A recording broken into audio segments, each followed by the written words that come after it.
బాలు వేసిన స్కెచ్‌లో ఇరుక్కొని గజ విపరీతంగా బాలు చేతిలో దెబ్బలు తిన్నాడు. అంతేకాదు అందరి ముందు పరువు కూడా పోగొట్టుకున్నాడు. అయినా కూడా ఏమాత్రం తగ్గకుండా నీకు అంతకంతా నేనేంటో చూపిస్తాను అని మాట్లాడుతూ ఉంటే చుట్టుపక్కల వాళ్ళు తిరుక్కుంటారు. నీకు ఇప్పటికి కూడా బుద్ధి రాలేదురా? ఆషాఢం అనే ఆడపిల్ల ఇంటికొస్తే అల్లరిపాలు చేద్దాం అనుకుంటావా అని చుట్టుపక్కల వాళ్ళందరూ కూడా బాగా గడ్డి పెడతారు. బాలు విషయంలో గజాకి ఇంకా కోపం విపరీతంగా పెరిగిపోతుంది. బాలు ఈసారి ఏమైనా కానీ జరిగితే మేమే చూసుకుంటాంలే. పార్వతమ్మ నీ అల్లుడు ఉన్నాడు కాబట్టి సరిగిపోయింది. లేదంటే ఈ గజ ఎంత అల్లరి చేసేవాడో అన్నట్టు మాట్లాడుతూ ఉంటే మీనా బాలునే చూస్తూ ఉంటుంది.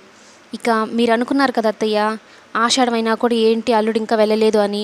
వీడి గురించి నాకు తెలిసే నేను ఇక్కడే ఉన్నాను. వీడి మనుషులు నేను గమనించాను. వీడికి ఎలాగైనా బుద్ధి చెప్పాలి, ఇంకొకసారి నా భార్య వైపు కన్నెత్తకుండా చూడాలని చెప్పని ఇలా చేశాను అని గజాకి వార్నింగ్ ఇస్తాడు. ఇంకొకసారి నా భార్య వైపు కన్ను చూసినా నీకు చెయ్యి ఉండదు తినడానికి, ఇంక నేను చెప్పలేను ఆ మాటలు అంటూ బాగా బుద్ధి చెప్పి అక్కడ నుంచి పంపించేస్తాడు.